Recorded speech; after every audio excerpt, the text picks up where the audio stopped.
I'm gonna teach Kung Fu. Pernahkah kamu menonton film animasi Kung Fu Panda? Jika iya, kamu ingat adegan lucu di mana Master Shifu, guru panda merah yang bijaksana, berusaha meditasi di atas gunung.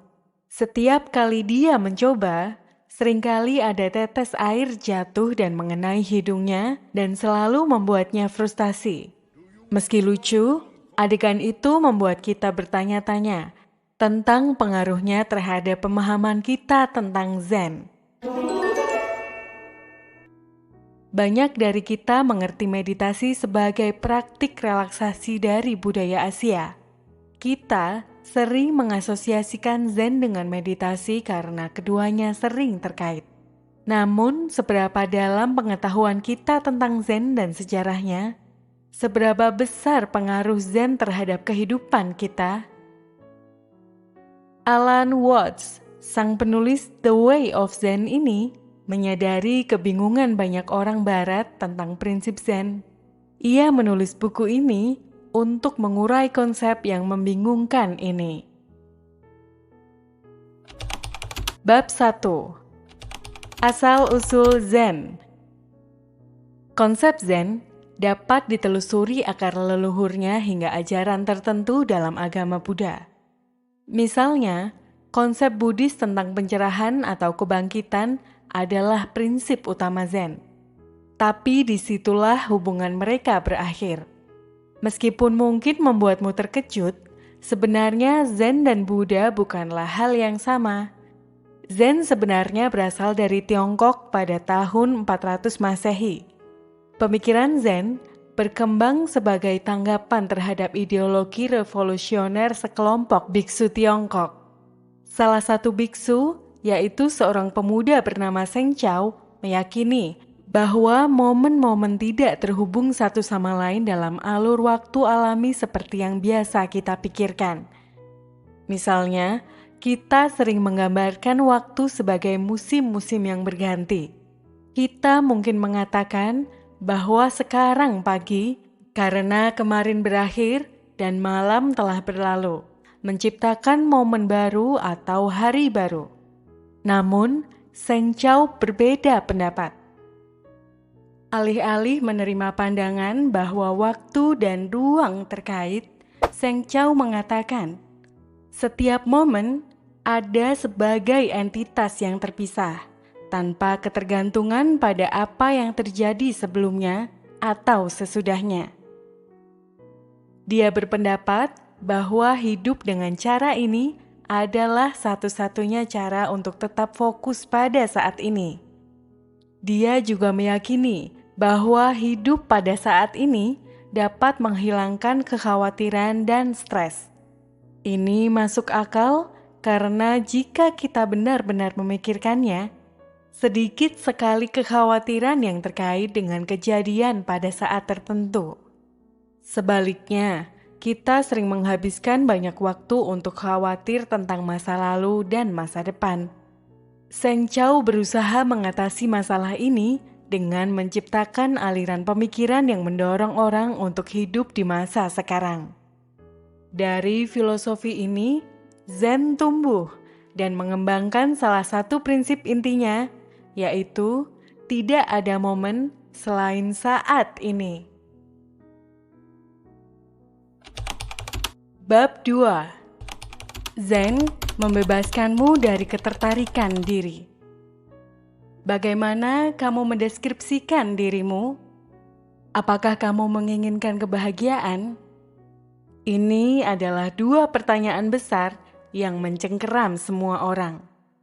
Banyak dari kita menghabiskan hidup untuk mengejar kebahagiaan dan makna, namun terkadang tanpa hasil.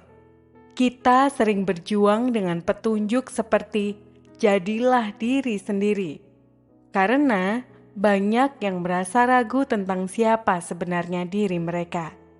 Begitu juga, seringkali kita ingin merasa bahagia, tapi kita juga seringkali tidak tahu seperti apa sebenarnya kebahagiaan itu. Zen memahami kebingungan ini dan berusaha memberikan solusi. Keunikan Zen terletak pada fakta bahwa ia bukanlah agama seperti Buddha atau praktik seperti meditasi. Daripada berfungsi sebagai ritual atau sistem kepercayaan, Zen lebih merupakan keadaan pikiran. Hal ini dimulai dengan melepaskan diri dari konsep diri kita sendiri.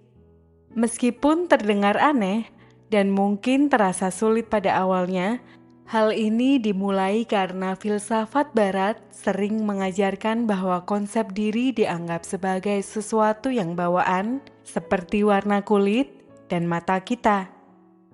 Jadi, jika kamu terlepas dari dirimu sendiri, bukankah itu berarti kamu tidak lagi mempunyai identitas?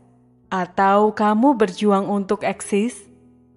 Tanpa dirimu sendiri, apa yang menjadikanmu kamu? Menurut Zen, konsep diri tidaklah statis.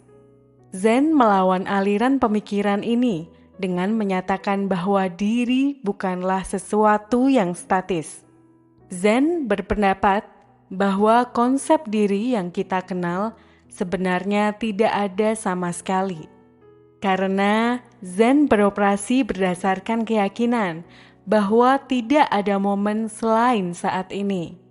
Zen juga menegaskan bahwa kita terus mengalami perubahan dan perkembangan. Nah, karena kamu 2 jam yang lalu itu tidak memiliki pengalaman atau wawasan seperti yang kamu miliki saat ini, Zen berpendapat belum tentu kamu masih menjadi orang yang sama. Oleh karena itu, kamu tidak bisa mengklaim memiliki identitas yang tetap dan statis. Meskipun konsep itu mungkin terdengar aneh, para pendukung Zen berpendapat bahwa sebenarnya konsep tersebut sangat membebaskan. Sebagai contoh, saat kita mengikuti ideologi Barat, kita seringkali diberi pemahaman bahwa kita adalah hasil dari pikiran, pencapaian, dan pengalaman kita. Ini bisa membuat kita merasa tertekan, bersalah, atau malu jika kita tidak menyukai aspek-aspek tersebut. Jika kita memandang hal-hal ini sebagai penilaian terhadap diri dan identitas kita, tidak heran jika kita cenderung mengembangkan citra diri yang negatif, ya karena merasa tertekan akan aspek-aspek tersebut. Namun, jika kita menerima bahwa kita tidak memiliki konsep diri dan bahwa tidak ada momen selain saat ini, hidup kita bisa menjadi penuh dengan kemungkinan. Tanpa terbebani rasa bersalah atau tertekan dari diri yang terasa kaku dan tetap sama, kamu bisa dengan berani menyongsong setiap momen baru dan mengambil manfaat sebaik mungkin. Oleh karena itu, konsep Zen memberikan kebebasan dan rasa lega yang luar biasa. Bab 3. Zen membebaskan kita dari konsep kebahagiaan. Seperti yang telah kita bahas sebelumnya, konsep kebahagiaan mirip dengan konsep kita tentang diri yang seringkali membuat kita merasa kesulitan. Hal ini terjadi karena budaya Barat cenderung menganut sikap positif yang terlalu berlebihan dan memandang kebahagiaan sebagai salah satu yang harus kita rasakan terus-menerus. Sebagai akibatnya, kita sering merasa tertekan untuk selalu bahagia dan menyiksa diri kita sendiri dengan pertanyaan-pertanyaan seperti, "Kenapa aku tidak bahagia ya? Kenapa perasaanku terus seperti ini? Apa yang harus aku lakukan untuk bahagia?" Namun, Zen dengan pendekatannya yang berbeda dari filsafat Barat menolak konsep kebahagiaan sepenuhnya. Hal ini karena Zen menyadari bahwa tidaklah bijaksana untuk menganggap kebahagiaan sebagai keadaan pikiran yang selalu abadi. Zen mengakui bahwa hidup terdiri dari bagian baik dan buruk yang setara. Sehingga pengalaman hidup kita tidak dapat selalu berada pada sisi baik. Dengan mendekonstruksi ide bahwa kita harus selalu bahagia, Zen membantu kita menerima bahwa merasa sedih itu wajar dan mengalami saat-saat tidak bahagia bukanlah masalah. Zen juga memberdayakan kita untuk menolak konsep bahwa kita harus berjuang untuk mencapai tingkat kebahagiaan tertentu. Hal ini sebagian karena keaslian adalah prinsip inti Zen lainnya. Meskipun banyak aspek masyarakat barat bergantung pada mentalitas berpura-puralah sampai kamu berhasil, Zen menentang segala sesuatu yang tidak autentik. Ideologi Zen mengakui bahwa tidak ada seorang pun yang mendapat manfaat dari mencoba berpura-pura bahwa mereka adalah sesuatu yang bukan diri mereka dan tidak ada yang mendapat manfaat dari bersaing dengan orang lain. Sebaliknya, Zen berpendapat bahwa kita harus berusaha meniru alam dan tumbuh dengan cara yang paling autentik bagi kita. Sekuntum bunga misalnya, tidak berusaha menjadi lebih baik dari bunga yang tumbuh di sampingnya. Bunga aster tidak berusaha meyakinkan orang lain bahwa itu sebenarnya bunga mawar. Sebaliknya, setiap makhluk di alam mengikuti perkembangan alami dari pertumbuhannya sendiri. Dan itulah yang harus kita upayakan. Sebagai hasilnya, filosofi Zen membentuk pola pikir emosional yang berbeda untuk para praktisinya. Sementara budaya barat mungkin menekankan bertahan bersama atau jangan biarkan orang melihatmu menangis, Zen berpendapat bahwa setiap ekspresi emosi yang alami sangat penting karena itu merupakan bagian otentik dari dirimu. Jadi, jika kamu merasa ingin menangis, itu tidak masalah. Jika cara kamu merespon kesedihan tidak sesuai dengan norma perilaku yang umum, misalnya tertawa daripada menangis atau mencoba mengalihkan perhatian daripada meresapi kesedihan, itu juga tidak masalah. Setiap ekspresi identitas dan emosi kamu sangat berharga. Namun hal ini tidak berarti bahwa setiap ekspresi dapat diterima. Misalnya kekerasan, pembunuhan, dan pemerkosaan tidak dianggap sah menurut prinsip Zen. Meskipun kamu mungkin merasa bersalah, itu tidak berarti kamu berhak melakukan tindakan kekerasan. Singkatnya, Zen mengajak kita untuk mengekspresikan diri secara otentik dalam batas-batas moral dan etika, dengan tujuan membawa kita lebih dekat pada pencerahan dan kedamaian. Bab 4. Meditasi dan Zen. Seperti yang sudah kita pelajari di bab-bab sebelumnya, banyak aspek pemahaman kita tentang Zen. Seperti anggapan bahwa Zen sama dengan agama Buddha atau menggunakan aspek ideologi barat, ternyata tidak benar. Hal yang sama berlaku dalam meditasi.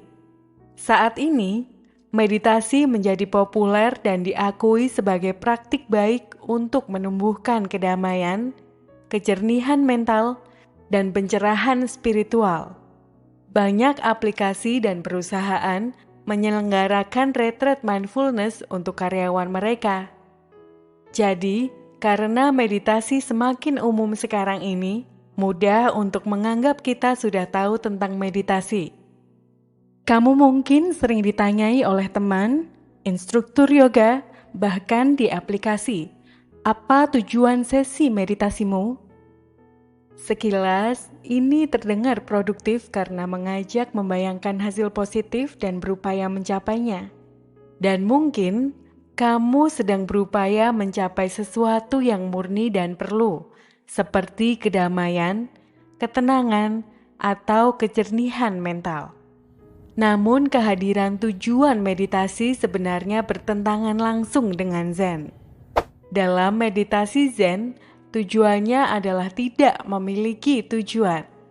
Alih-alih fokus pada pengembangan pikiran yang jernih atau jiwa yang tenang, Zen mengajakmu untuk menerima dirimu dan duniamu apa adanya. Aliran pemikiran Zen percaya bahwa hanya dengan mengalami realitas sejati dan menemukan kedamaian di dalamnya, kamu dapat benar-benar merasakan kedamaian sejati. Jadi, saat kamu berlatih meditasi duduk atau zazen dalam bahasa Jepang, jangan terlalu memikirkan apa yang ingin kamu capai dari sesi tersebut atau mengembangkan pikiran yang jernih. Sebaliknya, fokuslah pada pengalamanmu dan biarlah pikiranmu mengalir tanpa menghakimi. Dengan membiarkan pikiranmu berlalu secara otentik, kamu akan mencapai kejelasan yang kamu cari dengan cara Zen, yaitu dengan cara alami dan sesuai dengan waktumu sendiri. Singkatnya, Zen mengajarkan kesadaran sepenuhnya dalam momen sekarang dan penolakan terhadap pemikiran yang membatasi. Zen menolak konsep-konsep barat seperti konsep diri dan kebahagiaan. Sebaliknya, Zen mengajak kita untuk hidup pada saat ini dan mengaktualisasi diri kita dengan cara yang autentik.